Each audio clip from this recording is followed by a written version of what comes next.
이 두 주간의 시간 동안 저희가 바울의 기도라는 주제 내용을 가지고 하나님 앞에 어떻게 기도해야 될지, 무엇을 기도해야 될지 말씀을 통해 또 하나님의 귀한 가르침을 받기를 원합니다. 오늘은 바울의 기도 두 번째, 속사람을 능력으로 강건하게 하소서라는 제목으로 말씀을 함께 나누도록 하겠습니다. 바울이 옥중에서, 그러니까 감옥에서 쓴 4개의 서신서가 있습니다. 에베소서, 빌립보서, 골로새서, 빌레몬서, 이 4가지 서신서입니다. 오늘 저희가 에베소서 말씀 함께 읽고 있는데요. 이 에베소서 말씀을 읽어 나가면 지금 바울이 감옥에서 지금 이 서신서를 지금 쓰고 있는가 전혀 느껴지지 못할 정도입니다. 그만큼 이 에베소서의 말씀이 희망으로 넘쳐나고 또 영적인 도전이 흘러 넘치기 때문입니다. 바울은 현재 갇혀 있는 상황이지만 전혀 이 감옥의 상황 가운데 지배받지 않고 있습니다.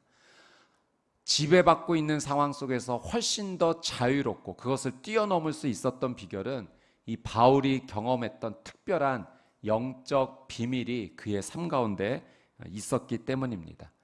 제가 이런 글을 한번 읽은 적이 있는데요. 1990년대 한국 교회를 대표했던 한 목사님께서 이제 70세 은퇴를 하시고 나서 굉장히 흥미로운 책을 이렇게 내셨습니다. 목사님께서 천국과 지옥에 대한 환상을 보시고 경험하시고 그 책을 내신 거예요.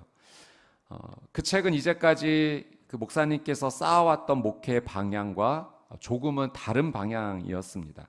이 보수 교단에서 목회자와 신학자로 일평생을 활동하셨기 때문에 조금은 이례적인 책이었죠. 근데 그런 책을 낸 이유가 있었어요.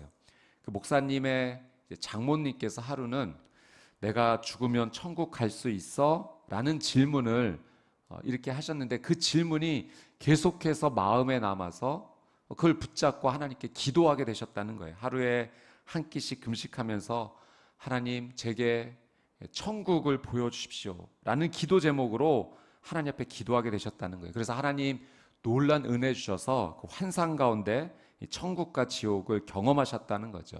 8일 동안 매일 밤마다 하나님께서 환상으로 그 은혜를 주셨다고 합니다.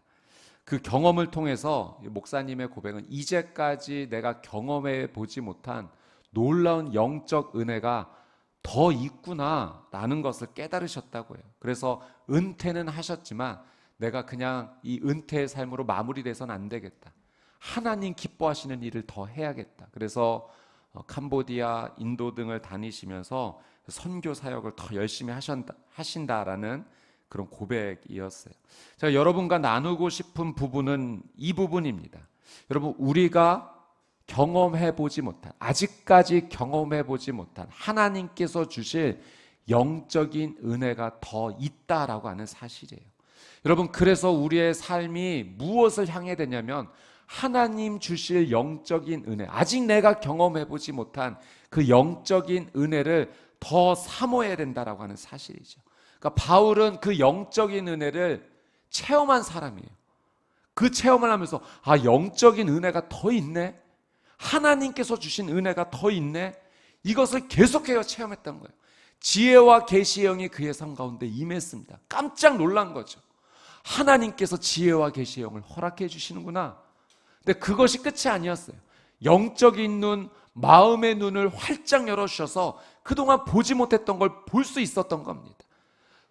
또 하나님께서 예수 그리스도로 충만한 은혜를 더해 주셔서 경험해보지 못한 은혜를 매일 삶 가운데 체험하며 나갔던 거죠. 그래서 감옥의 상황 가운데 있었지만 그 감옥이 그의 삶을 억누르지 못할 만큼 훨씬 더 자유로운 하나님의 놀란 은혜 안에서 그의 삶이 펼쳐지고 있었던 것입니다.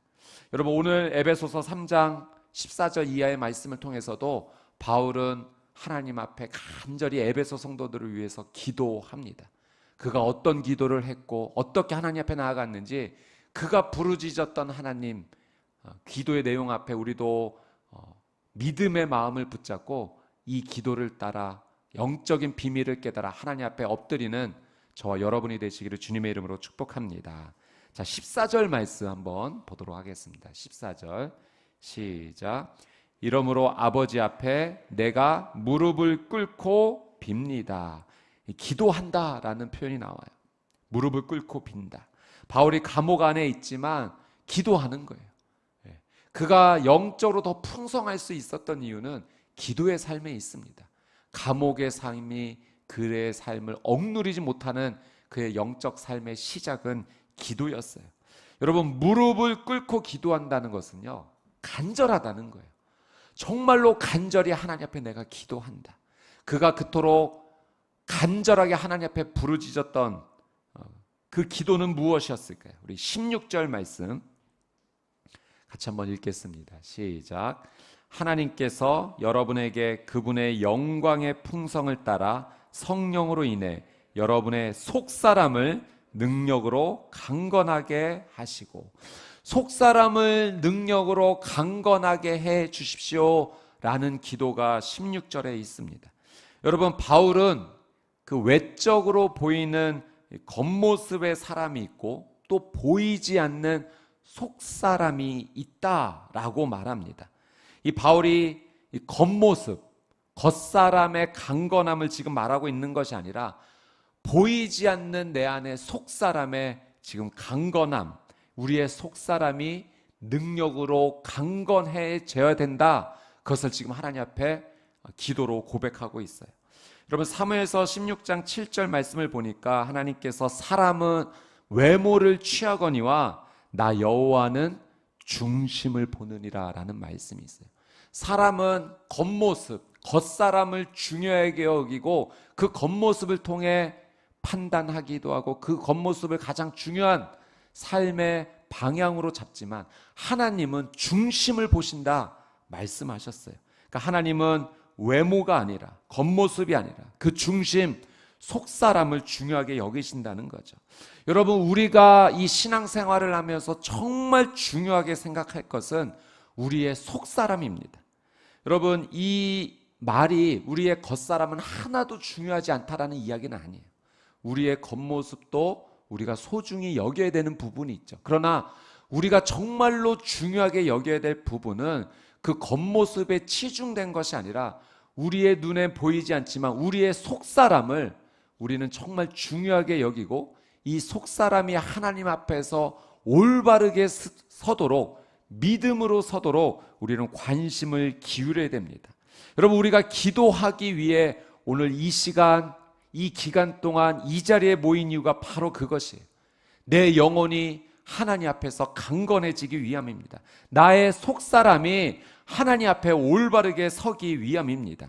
여러분, 이번에 2주간의 이 집중적인 기도의 시간을 통해서 우리의 중심이, 우리의 속사람이 하나님 앞에 아름답게 올바르게 서게 되는 능력과 은혜의 시간이 되기를 주님의 이름으로 축복합니다.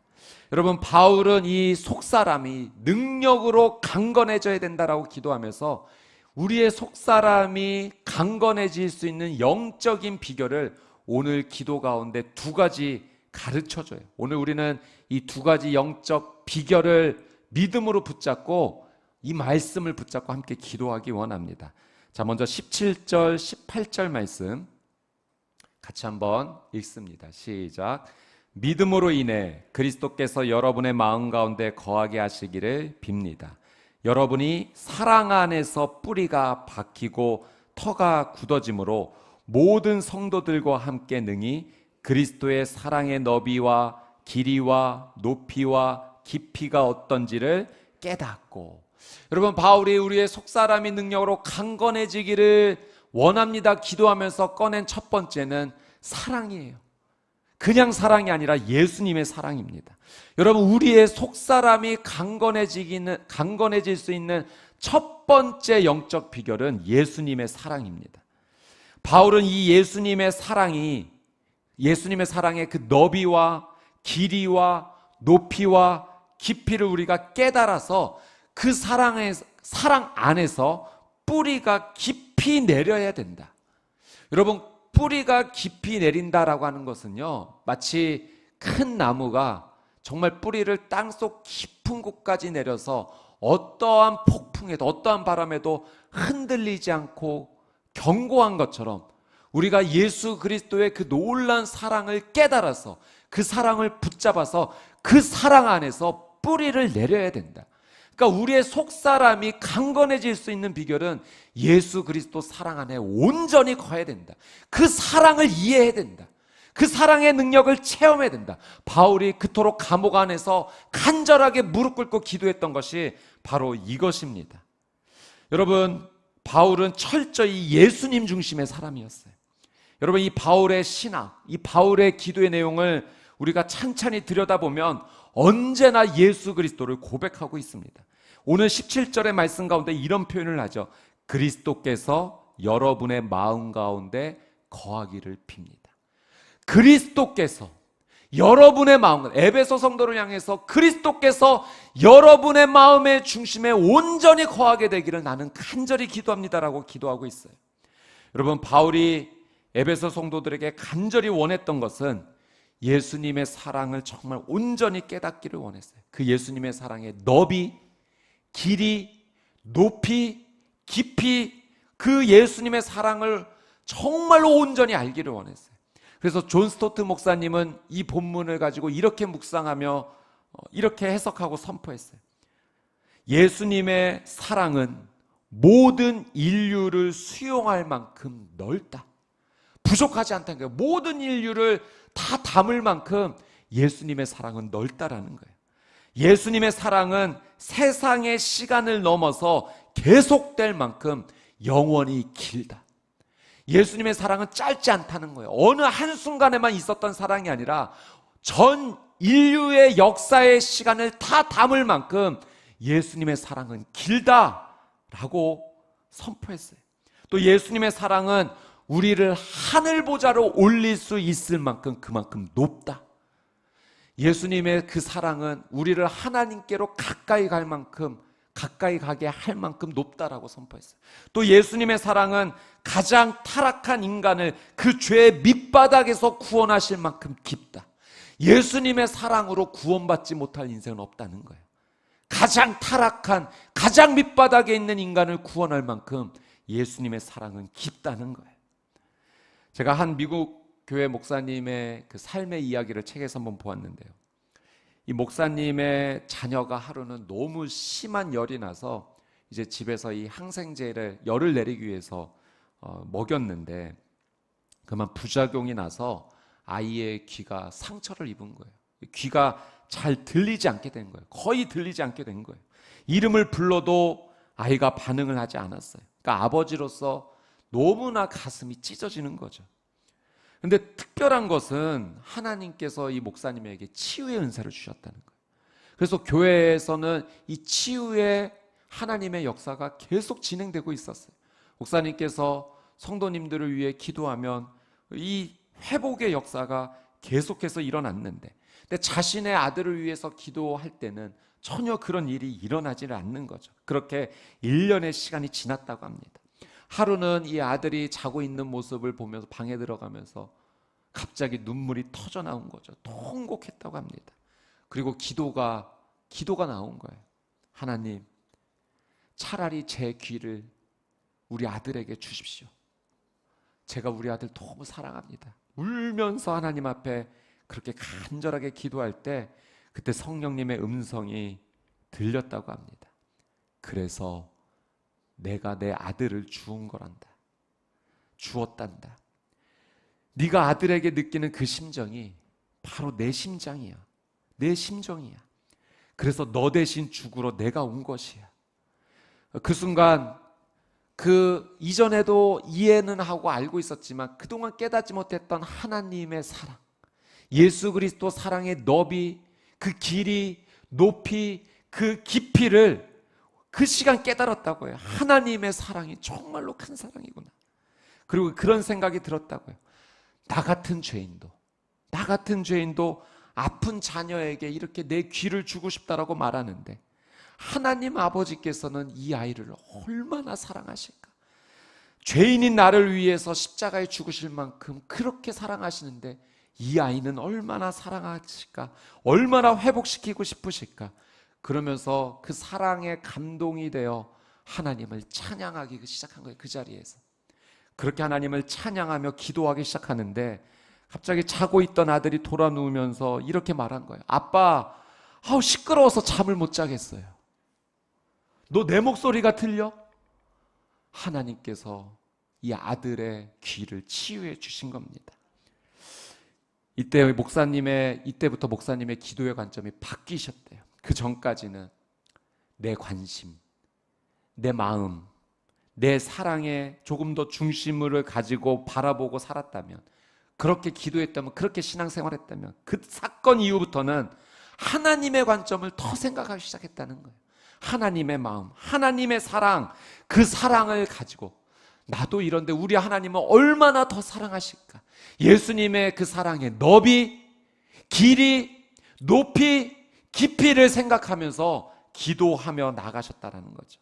여러분, 우리가 오늘 말씀에서 배우는 정말 중요한 기도는 우리가 이 기도할 때 내 관점으로 기도할 것이 아니라 예수님의 사랑의 관점에서 기도해야 된다라고 하는 사실입니다.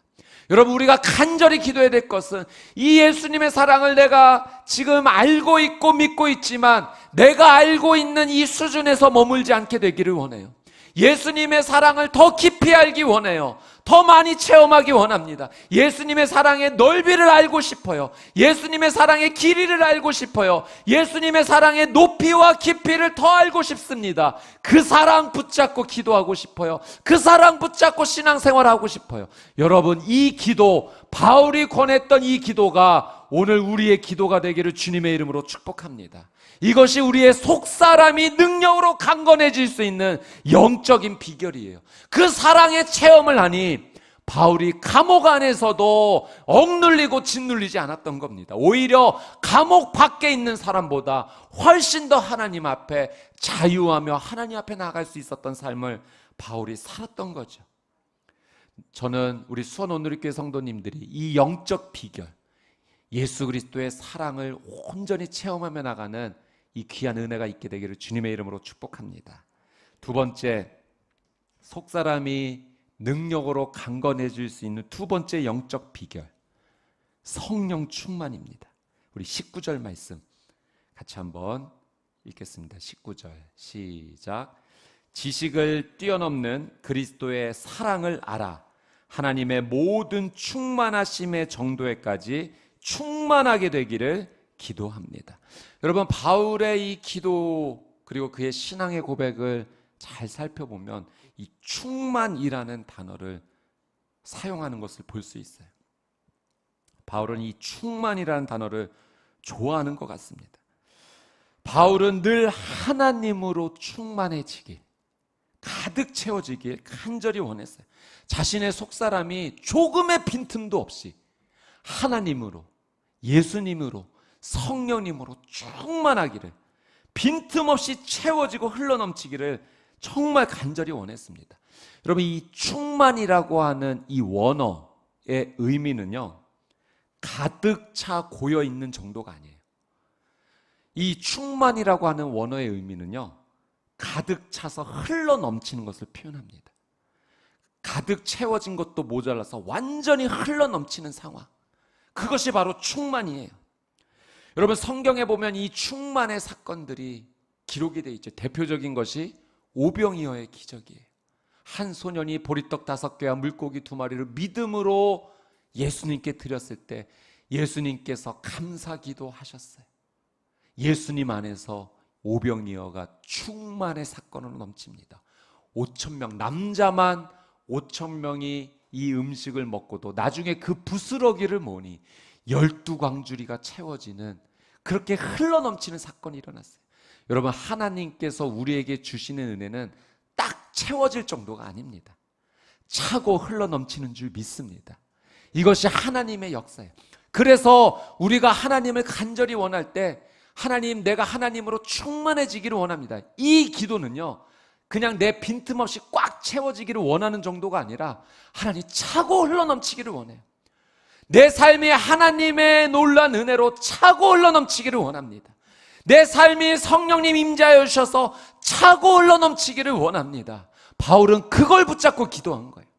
그의 속사람이 능력으로 강건해질 수 있었던 것은 날마다 이 성령 충만을 구했던 거예요. 하나님 충만을 구했던 거예요. 예수님 충만을 구했던 거예요. 여러분, 에스겔 47장을 말씀해 보니 에스겔이 환상 가운데 그 성전에서 물이 차고 흘러넘쳐 흘러내리기 시작하지 않습니까? 여러분, 그 물이 광야를 지나 사해바다로 흘러들어가서 광야가 옥토가 되고 죽음의 바다가 생명의 바다가 되는 놀라운 은혜의 역사가 일어났어요.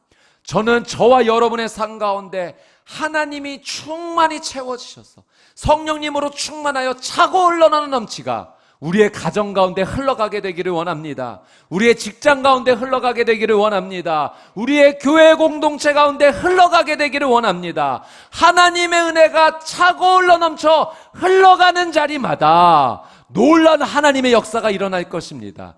우리의 기도를 사용하여 주실 거예요. 우리의 기도를 통해 치유와 회복, 살아남의 놀라운 역사를 허락하여 주실 것입니다. 여러분, 바울이 에베소 교회 성도를 향해서 그 감옥에서 간절히 부르짖으며 하나님의 충만으로 가득 채워지기를 원한다라고 기도했던 것은 그가 이미 그 경험을 했기 때문이죠. 여러분, 우리 오늘 이 말씀의 기도가 우리의 기도가 되기를 주님의 이름으로 기도합니다. 여러분, 충만하다고 하는 것은요, 늘 그 생각하는 거예요. 차고 흘러 넘치니까 시간과 상관없어요. 밤이건 낮이건 늘 그 생각이에요. 장소가 상관이 없어요. 어디를 가든 늘 그 생각입니다. 우리가 성령의 충만을 사모한다. 여러분, 성령의 충만을 사모하는 것은요, 늘 예수 그리스도를 시간에 상관없이 장소에 상관없이 늘 생각하는 거예요. 아침에 일어나서도 예수님 생각이 나고, 아침에 기도하러 나오면서도 예수님 생각이 나고, 기도할 때도 예수님 생각이 나고, 밥을 먹을 때도 예수님이 생각이 나고. 여러분, 저는 축복합니다. 여러분이 잠자리에 들어 꿈을 꿀 때도 예수님 생각하게 되기를 주님의 이름으로 축복합니다. 그게 성령 충만이에요. 예수님으로 충만한 인생입니다. 여러분, 그 예수님의 삶이 우리의 삶 가운데 충만해질 때 그 사랑이 깨달아지기 시작하는 거예요.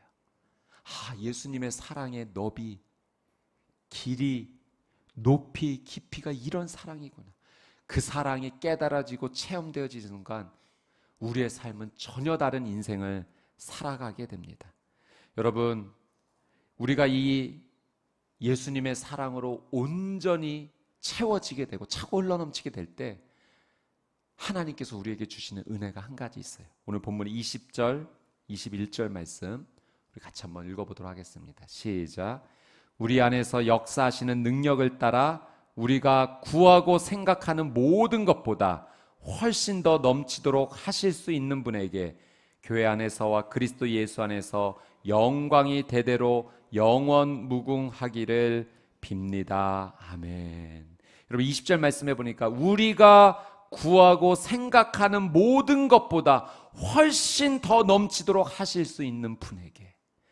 여러분, 우리의 기도는 완벽하지 못해요. 부족하죠. 연약합니다. 그러나 그럼에도 불구하고 우리가 기도할 때 하나님의 은혜가 임하고 기적의 역사가 일어나는 이유는 나보다 나를 하나님께서 더 사랑하시기 때문입니다. 그래서 20절의 말씀의 고백처럼 우리가 구하고 생각하는 것보다 훨씬 더 넘치도록 하나님께서 은혜를 허락하여 주세요. 여러분, 오늘 이 하루 내 생각마저 하나님께 기도가 되기를 바랍니다. 여러분, 내가 생각하고 구하는 것 이상으로 하나님께서는 우리에게 흘러 넘쳐 주세요. 여러분, 낭망하지 마십시오. 절망하지 마십시오. 현재 이 상황을 보고 여러분 넘어지지 마십시오. 여러분, 바울은 감옥 안에 있었지만 그는 이 감옥의 상황을 뛰어넘어 하나님 앞에 나간 사람입니다. 여러분, 우리를 억누르고 짓누르는 이 모든 것에서 예수 그리스도의 사랑으로 말미암아, 예수 그리스도의 충만함으로 말미암아 그 모든 것들이 우리가 해결되어지고 풀어지게 되고 자유하게 되는 놀라운 은혜의 역사가 일어나게 될 줄 믿습니다. 여러분, 14일의 기적, 이 2주간의 기도의 시간은 하나님께서 특별히 베풀어 주신 은혜의 시간이에요. 이 시간만 우리가 기도하냐? 아니요, 우리는 평생 기도할 거예요. 날마다 기도할 거예요. 그러나 여러분, 특별한 때가 있어요. 하나님께서 주시는, 허락해 주시는 은혜 때가 있어요. 그 은혜 때를 붙잡아야 돼요. 여러분, 이 시간 하나님께서 말씀을 통해 가르쳐 주시는 기도 붙잡고 믿음으로 기도하며 나갑시다. 영적인 변화가 일어날 거예요. 여러분의 속사람이 능력으로 강건해지게 될 것입니다. 하나님의 놀라운 은혜를 경험하며 나가는 우리 수원 온누리교회, 저와 여러분의 삶이 되시기를 주님의 이름으로 축복합니다. 아멘.